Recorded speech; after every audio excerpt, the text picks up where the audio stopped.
ওয়াল্লাতি তাখাফুনা নুশুজাহুন্না ফাইজুহুন্না, ওই সমস্ত স্ত্রীগণ যাদের ব্যাপারে তোমরা কি করো, অবাধ্যতার আশঙ্কা করো, তারা তোমাদের কথা মানে না,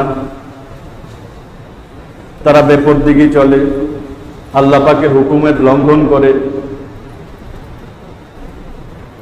যাবতীয় খারাপ অভ্যাস, সিনেমা দেখে, মদ খায়, পরপুরুষের সাথে সম্পর্ক করে,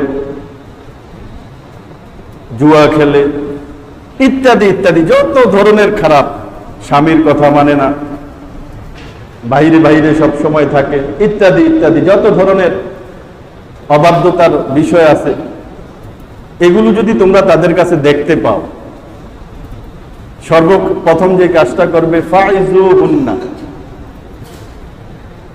আল্লাহ পাক কোরআনে কারীমের ভাষায় এইভাবে বলেছেন, ফাইজুহুন্না, তাদেরকে উপদেশ দাও, তাদেরকে বুঝাও, তাদেরকে নিয়ে বসো,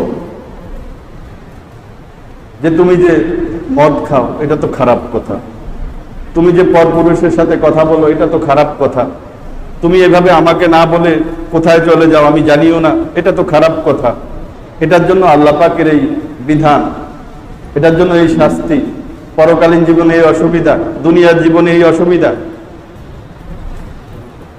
যাবতীয় উপদেশ তাকে দেওয়া। উপদেশ যদি সে মেনে সংশোধন হয় তো ভালো, উপদেশ মেনে যদি সে সংশোধন হয় তাহলে ভালো। আর এদিকে একটা জিনিস লক্ষ্য রাখতে হবে, যেটা আল্লাহ পাকের রাসূল শিখিয়েছেন, যে একটা মানুষ তার সবগুলো গুণ খারাপ হয় না, তার সবগুলো গুণ ভালো হয় না। তুমি যদি তোমার স্ত্রীর মধ্যে একটা গুণ খারাপ দেখো, তো এতেই তুমি নারাজ হইয়া, তুমি এতেই অখুশি হয়ে, রাগ হয়ে তার উপর অত্যাচার শুরু করো না, তাকে বুঝাও, বুঝায় তার এই অন্যায়টাকে ক্ষমা করে দাও। আল্লাহ পাকের রাসূল বলেছেন, কোন মুমিন এর জন্য এটা উচিতই না যে কোনো মুমিনার উপর সে রাগান্বিত হবে, অর্থাৎ তার স্ত্রীর কোনো দোষের উপর সে সাথে সাথে রাগ হয়ে যাবে। এটা কোনো মুমিন পুরুষের, কোনো মুমিন স্বামীর বৈশিষ্ট্য এটা হতে পারে না।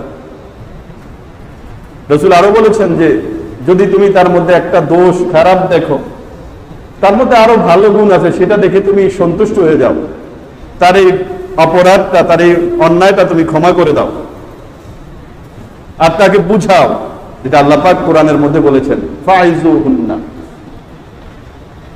যদি বুঝানোর পরেও সে বুঝে না, সে তার আগের অবস্থায় আছে, তাহলে তুমি কি করো, ওয়াহজুরুহুন্না ফিল মাদাজি, তোমাদের বিছানা আলাদা করে দাও, একই ঘরে থাকো, সেই রুমে তুমি ওই রুমে, তবে বিছানা আলাদা করা পর্যন্তই, এমন করা যাবে না তাকে একাকিনী ঘরে ফেলে স্বামী তুমি অন্যত্র চলে যাবে, সেটা করা যাবে না, একই ঘরে থাকবে, বিছানা আলাদা হবে, বা এই জাতীয় অন্য কিছু হতে পারে। এই বিছানা আলাদা করার মাধ্যমেও সে সংশোধন হয় না। তো ওয়াদরিবুহুন্না, এইবার তাকে সামান্য ভয় দেখানোর জন্য, তাকে সংশোধন করার জন্য সামান্য পরিমাণ মারো, তবে সাবধান, চেহারায় কখনো আঘাত করবে না। যদি একটু মারো, ভয়টা, অবস্থাটা অন্যরকম দেখাও, যাতে ভয়ের অবস্থা সে দেখে, মারাটা যেন বেশি না হয়। কারণ রাসূল পাক সাল্লাল্লাহু আলাইহি ওয়াসাল্লাম বলেছেন যে তোমরা স্ত্রীদেরকে গোলামের মতো, বাদীর মতো প্রহার করো না, মেরো না, এটা উচিত না, স্ত্রীকে মারা উচিতই না, স্ত্রীর গায়ে হাত তোলা উচিতই না। পান থেকে চুন খসলে, সামান্য থেকে সামান্য অজুহাতে মুসলমান সমাজের মধ্যেও, ইসলামের মধ্যে থেকেও যেভাবে স্ত্রীদের উপর অত্যাচার করা হয়, স্ত্রীদের উপর প্রহার করা হয়, এটা শরীয়ত কখনোই সাপোর্ট করে না। এটা শরীয়ত কখনোই সমর্থন করে না। তুমি স্বামী তাকে যেই দোষের জন্য তার গায়ে হাত উঠিয়েছ, এর চেয়ে বড় বড় দোষ তোমার গায়েও আছে, তোমার মধ্যেও আছে। তো তুমি যদি এই দোষের কারণে তাকে মারতে পারো, তো তুমি এর চেয়ে বেশি মাইরের উপযুক্ত। শরীয়ত বলে সাবধান। রাসূল পাক সাল্লাল্লাহু আলাইহি ওয়াসাল্লামের হাদিসের শিক্ষা, স্ত্রীদেরকে মারা যাবে না। তাদের হকের ব্যাপারে আল্লাহ পাককে ভয় করার কথা আল্লাহ রাসূল বলেছেন। তারা আমানত, এই আমানতকে রক্ষা করতে হবে, তাদের যথাযথ অধিকার আদায় করতে হবে।